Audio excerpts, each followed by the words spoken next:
যুক্তরাষ্ট্রের নবনির্বাচিত president Donald ট্রাম্পের দাবি, শেখ হাসিনা এখনো বাংলাদেশের প্রধানমন্ত্রী। হত্যার কথা বলে সেখানে একটা ভিডিও দেখালো। হ্যাঁ, খুব স্বাভাবিক, এটা মানুষের সেন্টিমেন্টে লেগেছে যে তাকে পুলিশ গুলি করে মেরেছে।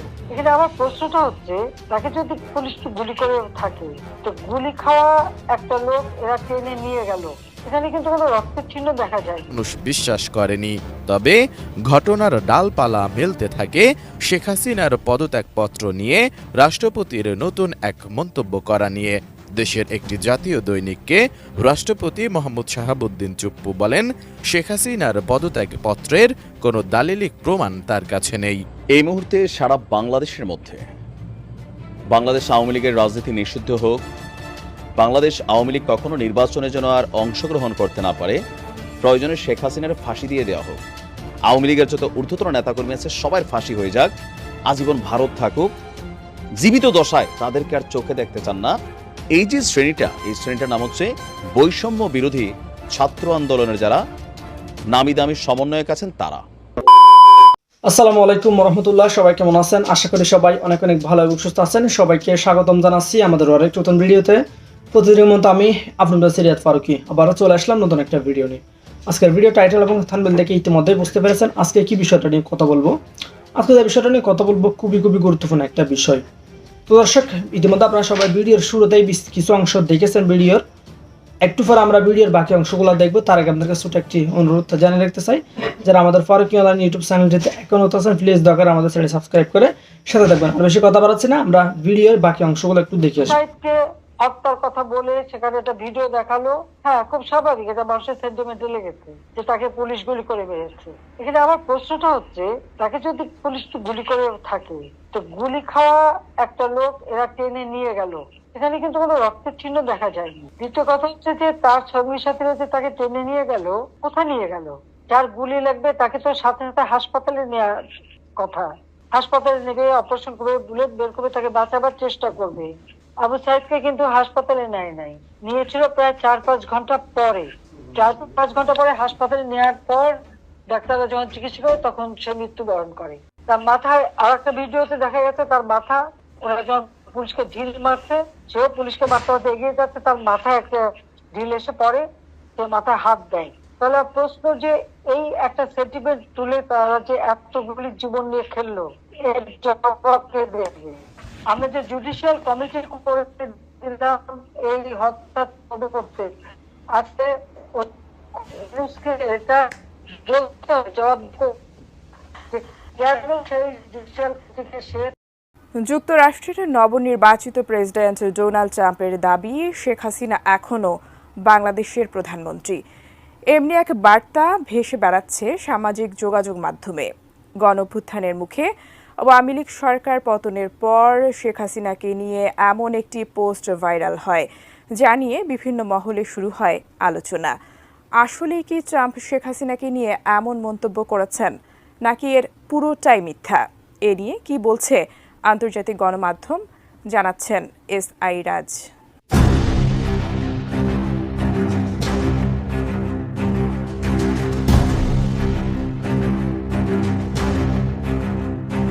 ছাত্র জনতার গণ অভ্যুত্থানের মুখে শেখ হাসিনা গত 5 আগস্ট ভারতে পালিয়ে যান। সেদিনই রাষ্ট্রপতি মোহাম্মদ শাহাবুদ্দিন চুপ্পু ও সেনাপ্রধান জেনারেল ওয়াকারুজ্জামান ঘোষণা দেন শেখ হাসিনা পদত্যাগ করেছেন। তবে তার কিছুদিন পর শেখ হাসিনার কণ্ঠ সদৃশ্য একটি অডিওতে দাবি করা হয় তিনি নাকি পদত্যাগ করেননি। যদিও একথা মানুষ বিশ্বাস করেনি, তবে ঘটনার ডালপালা মেলতে থাকে শেখ হাসিনার পদত্যাগপত্র নিয়ে রাষ্ট্রপতির নতুন এক মন্তব্য করা নিয়ে। দেশের একটি জাতীয় দৈনিককে রাষ্ট্রপতি মোহাম্মদ শাহাবুদ্দিন চুপ্পু বলেন, শেখ হাসিনার পদত্যাগপত্রের কোনো দালিলিক প্রমাণ তার কাছে নেই। পরে অবশ্য মন্তব্যের বিষয়ে নিজের অবস্থান পরিষ্কার করেন রাষ্ট্রপতি, তবুও থেমে থাকেনি আলোচনা। অ্যান্টিব্যাকটেরিয়াল অ্যাডিটিভ যুক্ত সেরা ওয়াটার ট্যাঙ্ক বিশুদ্ধ পানিতে ব্যাকটেরিয়া জন্মাতে দেয় না। সবশেষ যুক্তরাষ্ট্রের নবনির্বাচিত প্রেসিডেন্ট ডোনাল্ড ট্রাম্পকে শুভেচ্ছা জানানোর সময় শেখ হাসিনা আবারও তাকে বাংলাদেশের রানিং প্রধানমন্ত্রী বলে দাবি করেন, যা নিয়ে হাস্যরসেরও সৃষ্টি হয়। তবে নেটিজেনদের প্রশ্ন, মীমাংসিত বিষয়টি বারবার কেন আলোচনায় আসছে? এদিকে শেখ হাসিনা এখনও বাংলাদেশের প্রধানমন্ত্রী বলে ট্রাম্পের একটি দাবি সম্বলিত বক্তব্য সামাজিক যোগাযোগ মাধ্যমে ভাইরাল হয়। তবে ট্রাম্প এমন মন্তব্য করেনি বলে জানিয়েছে বার্তা সংস্থা এএফপি। বার্তা সংস্থাটি ২০ নভেম্বর এক প্রতিবেদনে একথা জানিয়েছে। এতে বলা হয়েছে, সম্প্রতি এক সাক্ষাৎকারে ট্রাম্প শেখ হাসিনাকে এখনও বাংলাদেশের প্রধানমন্ত্রী বলেছেন বলে সোশ্যাল মিডিয়ায় ছড়িয়েছে, কিন্তু আদতে ওই সাক্ষাৎকারে এমন কোনো কথাই বলেননি তিনি। এমনকি বাংলাদেশ প্রসঙ্গ ওঠেইনি ওই সাক্ষাৎকারে। এএফপির প্রতিবেদনে আরও বলা হয়, গণবিপ্লবের মধ্য দিয়ে বাংলাদেশের সাবেক স্বৈরশাসক শেখ হাসিনার সরকারকে উৎখাতের কয়েক মাস পর সোশ্যাল মিডিয়ায় একাধিক পোস্টে মিথ্যা দাবি করা হয়েছে যুক্তরাষ্ট্রের নবনির্বাচিত প্রেসিডেন্ট ট্রাম্প এক পডকাস্ট সাক্ষাৎকারে বলেছেন, যেহেতু শেখ হাসিনা পদত্যাগ করেননি তাই তিনি এখনও বাংলাদেশের প্রধানমন্ত্রী। তবে এটা পুরোপুরি মিথ্যা। মূলত শেখ হাসিনার পদত্যাগপত্র দেখেননি বলে সম্প্রতি স্থানীয় একটি সংবাদ মাধ্যমকে বাংলাদেশের রাষ্ট্রপতি উল্লেখ করার পর শেখ হাসিনার পদত্যাগ অবৈধ হওয়ার ইস্যুটি সামনে আসে। ফেসবুকে গত ৯ নভেম্বর বাংলা ভাষায় লেখা একটি পোস্টের কথা উল্লেখ করা হয়েছে এএফপির ওই প্রতিবেদনে। পোস্টে লেখা হয়েছে, বিবিডিকে দেওয়া এক সাক্ষাৎকারে ডোনাল্ড ট্রাম্প বলেছেন, শেখ হাসিনা এখনও বাংলাদেশের প্রধানমন্ত্রী বলে মনে করেন তিনি। বাংলাদেশ সরকারের অবৈধ দালালদের উদ্দেশ্যে ট্রাম্প বলেন, যারা বলছেন শেখ হাসিনা পালিয়ে গেছেন তারা আমাকে পদত্যাগপত্রটি দেখান। একই ধরনের দাবি করে ফেসবুকে আরও একটি পোস্ট দেওয়া হয়েছে। আসলে ওই সাক্ষাৎকারে বাংলাদেশ প্রসঙ্গই আসেনি, আর শেখ হাসিনা সম্পর্কেও কোনো কথা বলেননি ট্রাম্প। এএফপি বলেছে, ক্ষমতাচ্যুত প্রধানমন্ত্রী শেখ হাসিনার পদত্যাগপত্র দেখেননি রাষ্ট্রপতি মোহাম্মদ শাহাবুদ্দিন স্থানীয় একটি সংবাদ মাধ্যমকে এমন কথা বলার পরই শেখ হাসিনাকে নিয়ে ট্রাম্পের নামে সামাজিক যোগাযোগ মাধ্যমে এ মিথ্যা গুঞ্জন ছড়ায়। এই মুহূর্তে সারা বাংলাদেশের মধ্যে বাংলাদেশ আওয়ামী লীগের রাজনীতি নিষিদ্ধ হোক, বাংলাদেশ আওয়ামী লীগ কখনো নির্বাচনে যেন আর অংশগ্রহণ করতে না পারে, প্রয়োজনে শেখ হাসিনার ফাঁসি দিয়ে দেওয়া হোক, আওয়ামী লীগের যত ঊর্ধ্বতন নেতাকর্মী আছে সবার ফাঁসি হয়ে যাক, আজীবন ভারত থাকুক, জীবিত দশায় তাদেরকে আর চোখে দেখতে চান না। এই যে শ্রেণীটা, এই শ্রেণীটার নাম হচ্ছে বৈষম্য বিরোধী ছাত্র আন্দোলনের যারা নামি দামি সমন্বয়ক আছেন তারা। বিএনপি আওয়ামী লীগকে পুনর্বাসন করতে চায়, ডক্টর মোহাম্মদ ইউনূস খুবই সুন্দর একটা বল বিএনপির কোর্টে দিয়ে দিয়েছেন। জামাতও এখন ওই সুরেই সুর মিলাচ্ছে, তারা কোনো রাজনৈতিক দলকে নিষেধাজ্ঞার পক্ষে না, ভারতের কাছে আবার এরকম তারা বক্তব্য দিয়ে আসছেন। তো এরকম বক্তব্যগুলো সবচেয়ে বেশি টেনশন, উদ্বেগ, আতঙ্ক তৈরি করে কাদের মধ্যে? সার্জিস, হাসনাত, তারপর হচ্ছে ধরেন আসিফ, নাহিদ, মাহফুজ, বিশেষ করে আমরা যদি ধরি হাতে গোনা 50 বা 100 জন সমন্বয়ক নামে বিভিন্ন জায়গায় যারা এই দলগুলোকে লিড করছেন। কারণ বিএনপি আওয়ামী লীগ থাকতেও আর কি হয়েছে, নতুন করে কিছু হইতো না। জামাতও আর কি হয়েছে, যাদেরকে ফাঁসি টাসি দেওয়ার দরকার আওয়ামী লীগ দিয়ে দিয়েছিল। কিন্তু এখন যদি আওয়ামী লীগ কখনো ক্ষমতায় আসে, নির্বাচনের সুযোগ পায়, জনগণ ভোট দিবেন আওয়ামী লীগরে 100% শিওর। যদি দিয়া বসে তখন পরিস্থিতিটা কি হবে? গণতান্ত্রিক প্রক্রিয়া যদি আওয়ামী লীগ ক্ষমতায় চলেই যায়, তাহলে সবার আগে এটা 100% যে লিগেলি ইলিগেলি এই সমন্বয়ক সহ তাদের যে খানদান 14 জেনারেশন তাদেরকে কিন্তু ধরবে। আর ফেসবুকের বিভিন্ন পোস্টে ছাত্রলীগ বা যুবলীগ আওয়ামী লীগের নেতাকর্মীরা প্রকাশ্যে কিন্তু এগুলো বলছেন। ইভেন শেখ হাসিনাও কিন্তু ফোনে বলেছেন প্রত্যেকটার বিচার করা হবে। আর এই ভয়টা সমন্বয়কদের মধ্যে কাজ করছে।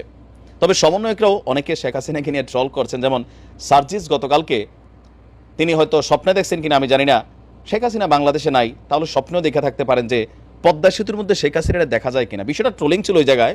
যে বেগম খালেদা জিয়া এবং ডক্টর ইউনূসকে পদ্মা সেতু থেকে ফেলে 2টা কইরা চুপনি দেওয়ার জন্য বলছিলেন, আবার খেয়াল রাখতে হবে যেন না মরে। তো ওইটার পরেই সম্ভবত এটা নিয়ে নানান ট্রোলিং হচ্ছে, যখন খালেদা জিয়া এবং কি ডক্টর ইউনূস একসাথে ছিলেন।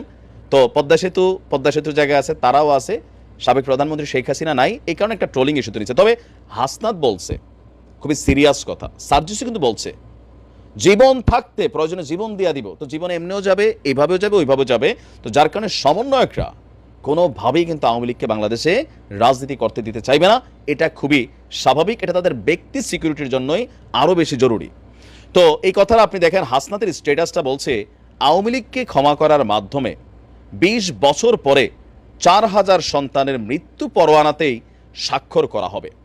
তার ফেসবুকে তিনি লিখছেন যে কাজেই এবার আওয়ামী লীগকে ক্ষমা করে দেওয়ার অর্থ হলো আজ থেকে 20 বছর পর আমাদের 4000 সন্তানের মৃত্যু পরোয়ানাতে স্বাক্ষর করা। কথাটা যেন আমরা মাথায় রাখি। সমন্বয়করা কিন্তু মাথায় রাখছে, তারা যে যেখানে আছে সর্বোচ্চ লেভেলে চাচ্ছে আওয়ামী লীগকে নিষিদ্ধ করতে, কিন্তু বিএনপি এই কথায় রাজি হচ্ছে না, হবেও না, জামাতও হবে না। আপনি লিখিত রাখতে পারেন। এখন ভিপিনুর তার পলিটিক্যাল অবস্থান, একজন ব্যক্তিকেন্দ্রিক দল, এখানে বড় কোনো জনসমর্থন নেই। কেউ কেউ বলছেন সারা বাংলাদেশ যদি ভিপিনুর যে বলেন 330 আসনে তিনি প্রার্থী দিবেন, পুলিশ এজেন্ট তো দিতে পাবেন না, প্রার্থী খুঁজে পাবে না, এরকম। তো তাদের বক্তব্যগুলো ইম্পর্টেন্ট হচ্ছে জাতীয় পার্টি, তারা তো বইলেই দিচ্ছে সমন্বয়কদের হাতে তারা নির্যাতিত হয়েছে, তাদের বক্তব্য অনুযায়ী পাল্টাপাল্টি অনেক কিছু হয়েছে। সমন্বয়করা বলছে তোমরা ফেসিসদের দোষর, আওয়ামী লীগের এই শক্তিটু কি মানে তোমরাই টিকাইয়া রাখছো, নির্বাচনে যাইয়া যাইয়া বাকিরা তো যায় নাই, সুতরাং আপা গেছে যেখানে তোমরা যাবা সেখানে, জাপা যাবে সেখানে। এটা নিয়ে অনেক ঘটনা হয়েছে, এখন পরিস্থিতি শান্ত। বিএনপি খুব স্ট্রিক্টলি বিভিন্ন অবস্থানে শক্তভাবে তাদের অবস্থান প্রকাশ করছে, আর জামাত কৌশলী পথে হাঁটছে। বাট আওয়ামী লীগকে নিষিদ্ধের কথা ভারতের কারণে হোক, ভূ রাজনীতির কারণে হোক, তারা কিন্তু বলছে না। এখন হাসনাত বলছে আপনার মূল পূর্দাতা এখানে ছিল শফিকুর, আওয়ামী লীগ ক্ষমা চাইলে রাজনীতিতে ফেরার সুযোগ পাবে, এইসব কথার কোনো মানে নাই। এখন এটা নিয়ে অনেকেই বক্তব্য দিচ্ছিল যে আওয়ামী লীগের মধ্যে যেহেতু অনুশোচনা নাই, প্রথমে তারা ক্ষমা চা কৃতকর্মের জন্য, অনুশোচনা করুক, তারপরে ভাইবা দেখবো। কিন্তু আওয়ামী লীগ যে এত তাড়াতাড়ি রিয়েকশন দিবে, বাহাউদ্দিন নাসিম তিনি এসে এক বার্তা দিয়ে বসলেন কি, আমরা এত ঘাড়তেরা দল না, কৃতকর্মের জন্য যদি ক্ষমা চাইতে হয় জাতির কাছে গণতন্ত্র রক্ষার্থে আমরা ক্ষমা চাইব। এরপরই কিন্তু প্যাচটা লাগছে। তো ক্ষমা যদি চাইয়াই ফেলে, বিচারের মুখোমুখি যদি হইতেই চায়, তাহলে তো আওয়ামী লীগ দেশে চলে আসবে। তো গণতান্ত্রিক প্রক্রিয়াতে আওয়ামী লীগ রাজনীতি করবে, বিচারের যারা হবে, অপরাধী যারা আছে তাদের শাস্তি হবে, কিন্তু আওয়ামী লীগের নাম নিশানা তো মিটানো যাবে না। তো সেই ক্ষেত্রে কি হবে, জেনারেশন টু জেনারেশন এই সমন্বয়করা মানে বিএনপি বা জামাত যতটুকু আওয়ামী লীগের চক্ষুশূল না রাইট নাও, যারা ছিল তাদেরকে কিন্তু বিভিন্নভাবে বিভিন্ন মামলায় বা যেমনি যেমনি হোক তাদেরকে ফাঁসি দেওয়া হয়েছে।